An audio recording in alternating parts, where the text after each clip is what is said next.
You're listening to the Couch Friends podcast with Crystal, Jana, and Kristi.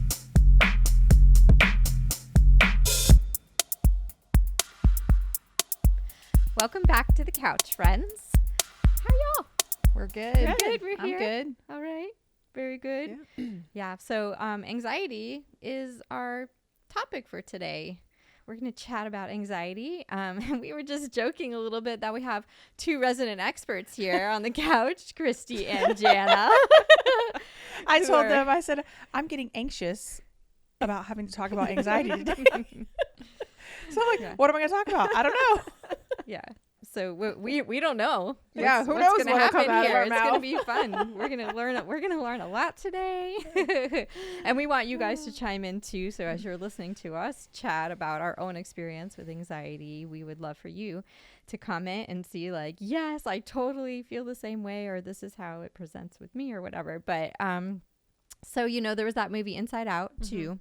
That came out not too long ago. And we're not going to talk about the movie, but the little character anxiety, the little orange character, I love how they portrayed her. She's, kind of, I feel like she's kind of teenagery. Like she's kind of like, I need to, look cute. She's got her little red, orange spiky hair, but like she's kind of got a little crazy to her a little bit. Like she's like kind of put together, but a little crazy. Yeah, that makes sense. Yeah. And throughout the movie, you kind of see that in her personality too. Like she's kind of really well put together. I'm here to help you. I'm here, to like make sure everything goes well. And I'm going to predict all these things for you so that you can have the best possible outcome to the people that are around you and da da da.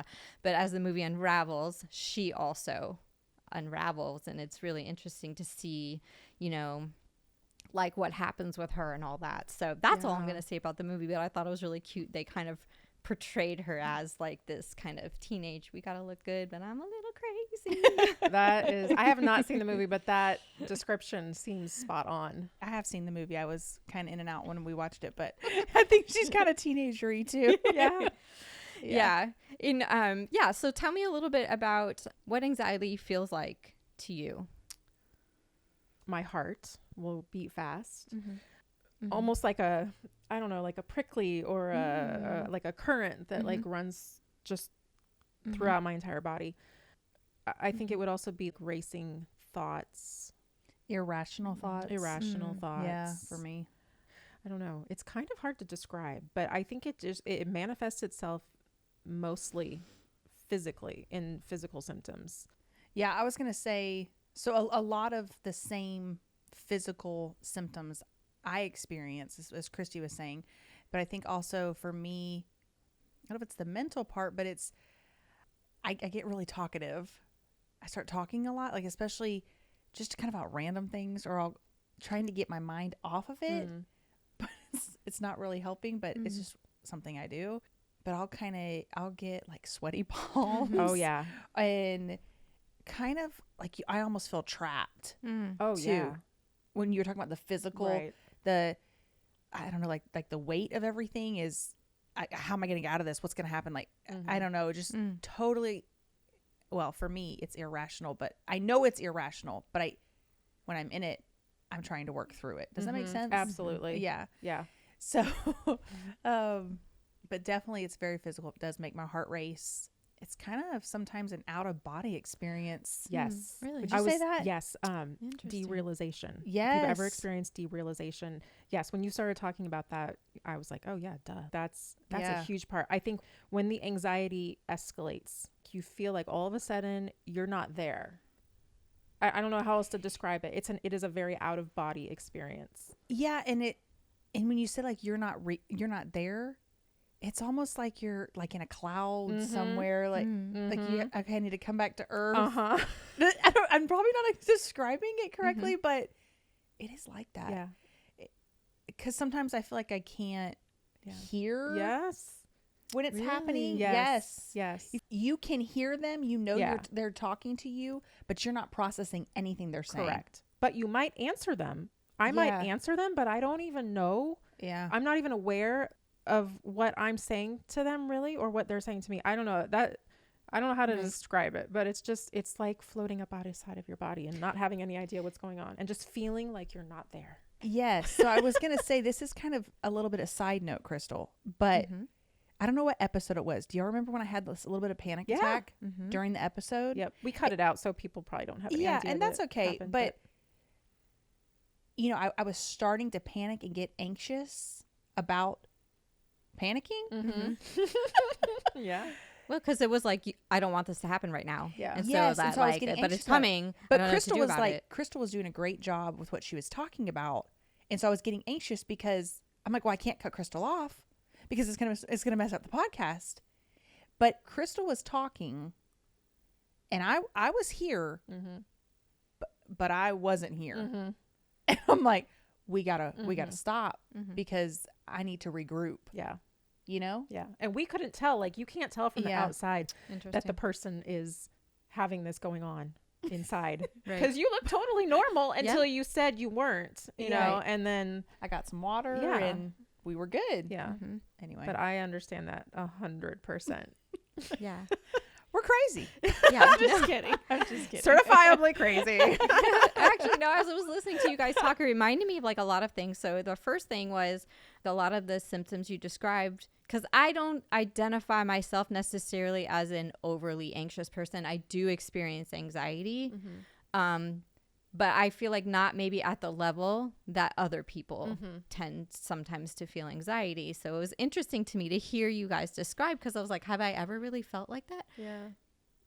I don't know if I have, but a lot of the symptoms you were saying were like nervousness symptoms, and I've definitely felt sweaty palms, racing heart, shallow breathing, you know, upset stomach or butterflies in the stomach. You know, maybe sometimes feeling paralyzed, like I don't know what to do right now. I guess I always kind of equated them with just being nervous about something or whatever. So I feel like there's correlation between like nervousness, anxiety. They probably are like best friends. Right. Definitely.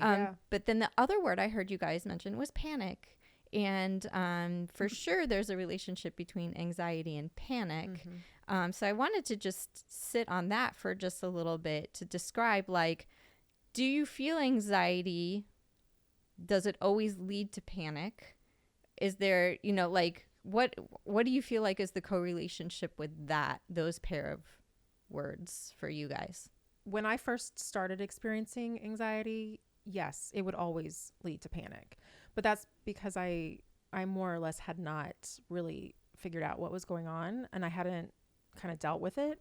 But it does really spiral pretty quickly. So going to a place or being in a situation that would cause me anxiety, if I return to that place, my mind would always remember what happened last time, which would cause anxiety, which would then turn into a panic attack. And then I would just like want to get out of there. Wherever I was, I just want to leave. I just want to get out of here. Mine started in my, I would say mid-20s. Right after I was married, it got pretty bad. And I even had agoraphobia, where if I had a episode of anxiety which led to a panic attack, I would not go back to the place that it happened. If I went back to the same place, it would cause immediate anxiety in me again.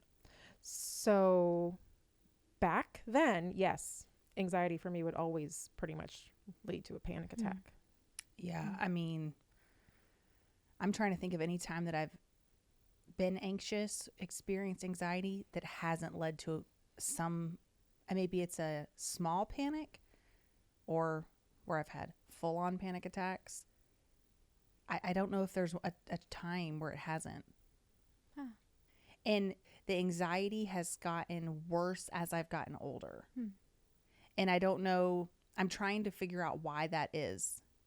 But it definitely leads to panic for me. And when you said that about, I'll share this, same thing. So one time years ago, I feel like it's when my anxiety, it started and I realized what it was. I was getting my hair done. And for those that get their hair done, and you know, it can take a while, right? So especially when they're like, if you get highlights or whatever you get done, it can be hot. And being hot is a trigger for me. Same. Yeah. And so I remember sitting there and, you know, I'm under the foils, which is already makes you feel a little heavy anyway. And then you've got this cape on, so you've got no air. Yeah. I understand. You know, I mean, like I said, people are probably like, Jana, but it's real. And so it was okay, but you can't get out of here. You have this color on your hair, Right. and you can't leave, or else we're gonna have a big problem. Yeah. So as soon as you tell someone you can't do something, and they're anxious or experiencing this, it's not good, and it Yes. spirals. Yes. And so I remember when she finished with the foils, and then you have to sit and wait. Great. So I have to sit even longer. Right. And my hair takes a while to blonde, so I have to sit extra. And where I lived at the time, it was cold, thankfully, and so I just went outside. I needed fresh air instead of sitting under that heat lamp. Sometimes they put you under. I went outside for fresh air, and I was like, okay, and now every time I have to go get my hair done, no lie, I have a great girl that does my hair. I love her. It's nothing against anything like that. It's just, it's me. Yeah. I have to bring a couple things that I know that will help me, because I'm like, I'm anxious about getting this done because of what happened to me years ago. Yeah. Mm-hmm. Yeah. Yep. It It seems silly, but it's true. I think if you have anxiety, you completely understand. Yes. Because my very first panic attack was before Christmas. I was at the mall with my husband at the time and my in-laws. The mall was about to close. It was like maybe 8:00 and the mall closed at 9. And I was told, okay, go pick out your Christmas present. While these people are like standing around, like putting pressure on me, like, okay, you have 1 hour. And for whatever reason, that pressure of having to accommodate their request and find something And in you only 1 had an hour. hour. Yep. And I don't know. I would just remember riding up the escalator, and all of a sudden, everything around me just kind of like started to fade. And I thought I was going to pass out. Mm-hmm. That's another symptom that I get. You feel like you're going to pass out. And I had a panic attack going up that escalator. And ever since then, anytime I would go in the mall, in a store, anywhere that kind of resembled the feel of the mall, like with the fluorescent lighting, Yep. it would trigger panic. Mm-hmm. And I've had, issues with it ever since. I mean, it's better. I've gotten better because I've gotten help, and I've done things in my life to address those issues, but it's still a huge trigger for me. Mm-hmm. Mm-hmm. Even to this day, I 100% get it. Anyone else out there that wants to join us on this couch, because like she said, resident experts here, because that's the real deal. Yeah. And in that, I wish I could describe it completely or a little better, but that feeling when it's like you're going to black out or you're going to pass out. You feel like you're going to pass out. Yeah. It's weird. And because you don't ever actually pass out. No. It's just you feel like you're going to. And sometimes I feel more like I'm going to than others, where I'm like, oh no, this is going to be bad. And then that just causes more panic. Yes. Yeah. It's just a spiral. Yeah. I have never experienced those symptoms, so I've obviously never had a panic attack. But I do have a family member who has experienced them, and like what you're describing is I would say is very similar to what this person feels, as far as like, your vision closing in, heart. I don't know if you get pain. Do you guys get pain in your chest? Yeah, I do. Not being breathed, tingling fingers, Yes, closing in. The tingling It's almost like fingers. the blood is leaving all the extraneous parts of your body, and it's like going straight to the most important part of your body, which is your heart. It has to keep your heart beating. Yeah. And so everything just closes in. Yes. So yeah, it could be pretty scary. Yes. We're going to come back to this because I want to talk about some anxiety hacks, that maybe some things that you've learned that help you kind of counteract a full-blown panic attack, but we'll come back to that. If I don't, remind me. Yeah. Remind me to circle back around to that. But right now, let's go to, I feel like this answer is going to be different for you guys than for me. What are some things? Now, you've actually described already physical locations and like environmental things that trigger like anxiety. And I, when I was thinking this question, I wasn't thinking environmental or physical at all. I was thinking like emotional or whatever. Things, but like, what are 3 things that give you the most anxiety? I feel like you guys have started that already, but is there anything else besides like a physical environment or thing like that also can bring on anxiety? I know for you, like for me, it's like if I have to think a lot about finances, I'm like, oh yeah. Panic.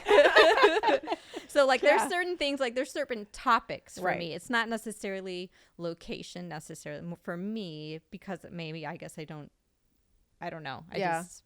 That for me it's more like topic driven, like if I'm having to deal with finances or like possible disappointing other people, like more of that type of thing will give me feelings of like those physical symptoms of like shortness of breath and all that. Yeah. But I wanted to know from you guys if there was anything like that, or if it's just mostly tied to like environmental stuff.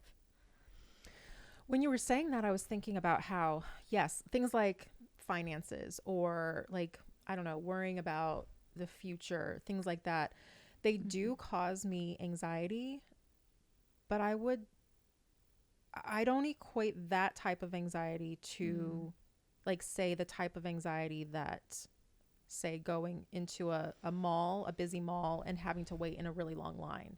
It's like 2 very different experiences for me. Like worrying about things like my finances or my future or the future of like my kids. Like if I just like at night, sometimes like my mind can just, I can get really anxious just thinking about like all those life things, which rarely sets me into like a physical panic attack. So this is interesting. Think about this as y'all were talking. I don't know. This could be not relatable, but I think like, so there's things you mentioned, Crystal, and also like the finances, sometimes I worry about like the future, like, oh my gosh, what if I'm going to die? What's going to happen to my kids? Like, I don't know, things like that, versus maybe you going into the mall or the fluorescent lights, or me going to the hair salon. I think it's a control thing. 100%. Okay. So I can control if I want to talk about finances, I'll just put it off to the side. I can't control, okay, I have to go to this appointment. I've committed. I can't cancel.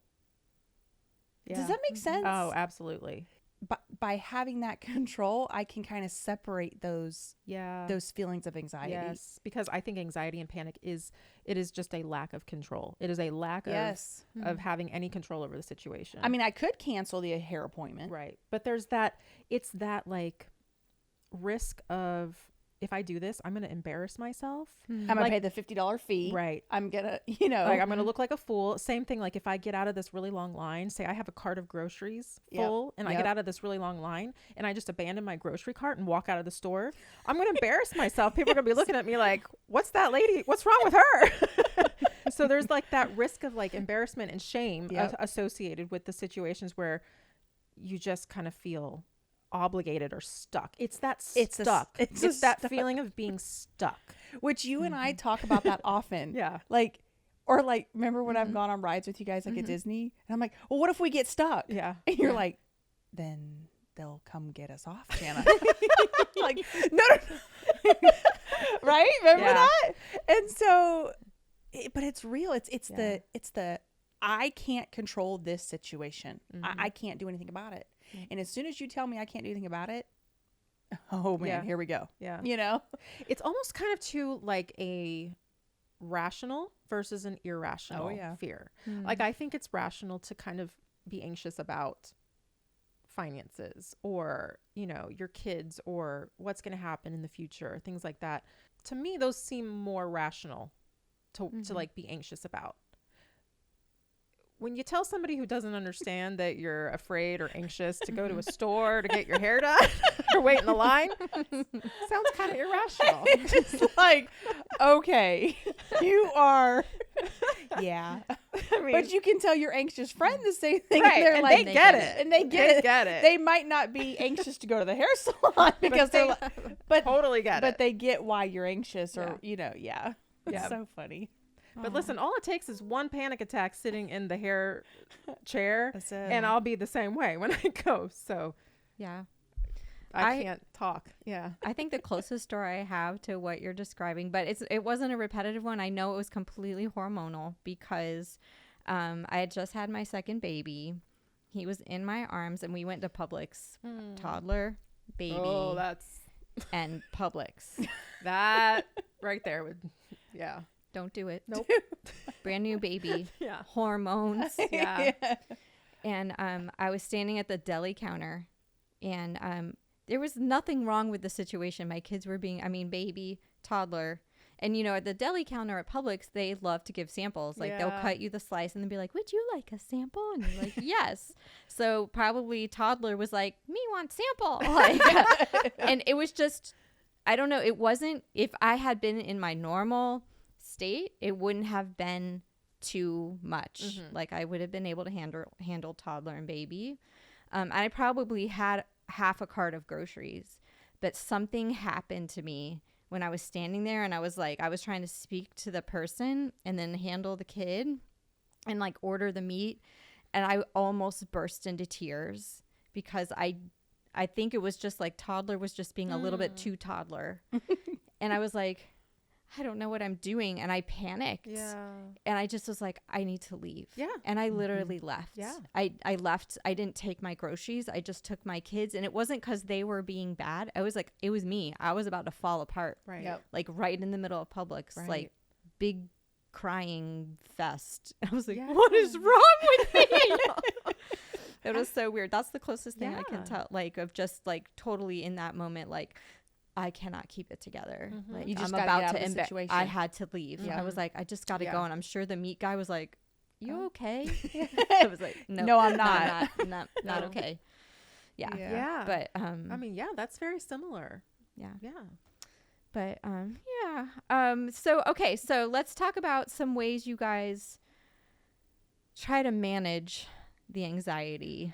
Because from what I'm getting, I like how you mentioned like irrational anxiety versus irrational. Like, I feel like that's not even been like in all of the material out there on anxiety. I Yeah. haven't really seen those categories. I've seen kind of like panic attack category and like anxiety and like discussion about the difference and all that. And Yeah. but even in our discussion, we brought up worry, nervousness. These are all kind of interrelated. But so when you feel like you're about to have like just a very irrational anxiety or on the verge of a panic attack, what have you found to be helpful for yourself to kind of keep it at bay as much as possible?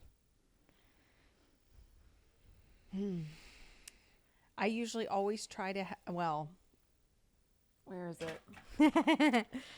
Okay, so you see this? These are the best investment that I've ever made. These are little handheld fans because heat, when I am hot, it can induce panic, anxiety, panic for me. So I have a lot of these. And I have them in my little purse. I'll have them in my car. I have them in, like, if I have a bag and I go to Disney, I always have them in my Disney bag. Because what if I get stuck on the ride and then I'm going to be hot and it's just not going to be good. So and then I always have an extra because what if that battery dies? Because what if I'm stuck on the ride for 3 hours? We don't know. So, Which, I don't know, has that ever happened? no, but you never know. Yeah. Irrational. Yeah. So I always have a fan because that will help me. So when I'm feeling hot, if I'm at the hair salon, I can run my fan, right? And it helps to calm me. Now, like a cup of ice water. I usually always have a cup of ice water with me because I don't know, it's cooling. It helps. To be honest, to be able to have a friend that can relate, that you can be like, send a quick text. Okay, this is so funny. Kristi, do you remember the time I texted you when I was stuck on Spaceship Earth? Yes. Okay. Yes. Okay. We might have been stuck for Not very long. 7 minutes, maybe, if that. But I immediately, Kristi wasn't even there. No. There was nothing she could do. Okay, like, but here I am stuck on Spaceship Earth in the dark. It's very hot. Yeah. I've got my fan going. So I'm saying a tool that helps me is having someone that I can text and be like, talk me through this. I'm not alone. You're okay. Yeah. You know, because You it's just like, need that reassurance. yeah, just, yeah, like Yep. you're going to be okay. Just, or to somebody to take my mind off of it, you know, because like I said, I'll start rambling. Yeah. That's me. So I would say top 3 things: a fan, cold water, and maybe like a little lifeline. Yeah. Yeah. I agree that, yes, back in the day when I would have severe anxiety, severe panic attacks, going anywhere, I had to take my safe person. And yes, even now, just knowing that I have somebody that I can be like it's happened too when we've been volunteering at school. Yep. I started having a panic attack during, we volunteer for the snack cart sometimes. And I started having a panic attack, just standing there doing snack cart. And I was like, Jana looks at me. She's like, "Are you okay?" And I was like, "I'm having a panic attack."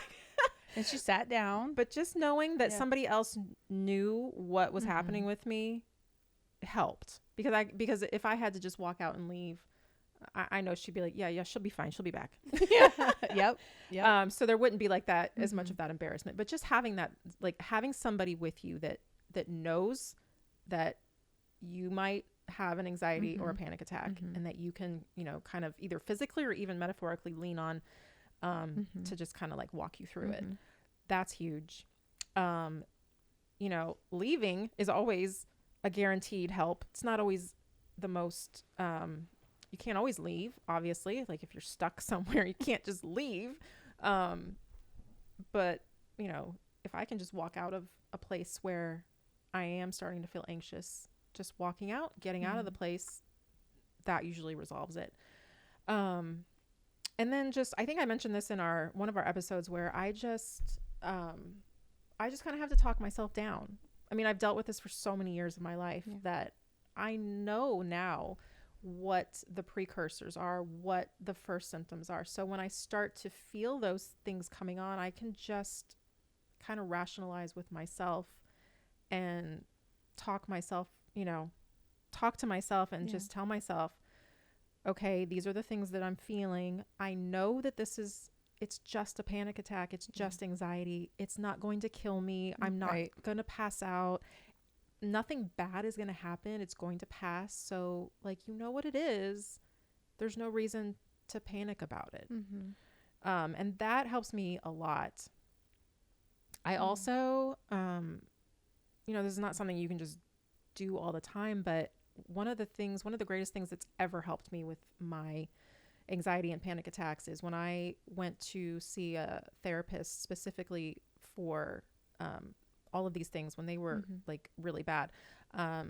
EMDR therapy was life-changing for me. Okay. Yeah. And I don't know how it works, but just talking through situations where you have had severe anxiety or a panic attack, and the therapist, whatever the eye movement that they do, and as you walk through and they talk you through like an episode of remembering what's happened in the past. I mean, I went from not being able to go into stores, not being able to drive without having a panic attack, to it completely like took them away for a long time with no medication at the time. It's amazing. Yeah, that therapy it's very fascinating. I've not experienced it. I have read about it some, but it can, like if you're experiencing symptoms of PTSD where you have a very, oh my gosh, I lost the word, but just very like a trigger that instantaneously pulls you back in time to whatever traumatic event happened. Like, even if, let's say, the traumatic event was like right at that mall, every time you experience a flickering light, it can pull you right back into that moment. EMDR can basically, it's like a shattered memory. Yeah. And what it does is it brings all of the pieces of that memory together so that you can move on from it. Because when it's shattered in your brain, you can't logically, your brain can't logically process that it's not happening anymore. Right. It's fascinating. Yeah. So does it have to be an event that happened and then you go, or can it be that, so like for me with, like, say, elevators, right? Because they give me so much anxiety. Could I go and they could help me work through that with that? Or is that not how it would really work? I think so. I mean, if you had an anxiety or panic attack in an elevator or any kind of traumatic experience associated with it, I mean, like for me, they just walked me through what does it feel like? Like, what do you feel like? Like, take me from the beginning to the end of like everything that happened. And it's just kind of like a rewiring of your brain, of how your brain recalls a situation. Like, so you go from your brain recalling that situation as dangerous, like, something that must be feared, to your brain now after EMDR, it no longer perceives that situation as dangerous. It can say, oh, that was in the past. Yeah. It's not happening to me anymore now. Yeah. Yeah. It completely healed my agoraphobia. And I was able to, I mean, it just literally like took it away for a long time. Now it did return. My anxiety and my panic did return later on, but in a much less severe way. That's really interesting. I'll have to look into that. That's really I am a huge advocate for that, for people with anxiety and panic attacks specifically. I think I just think it's amazing. Yeah. And something else I was thinking about, which I think all of us, even Crystal, that maybe doesn't experience anxiety as much. I mean, don't you think our dogs are big helps? Yes.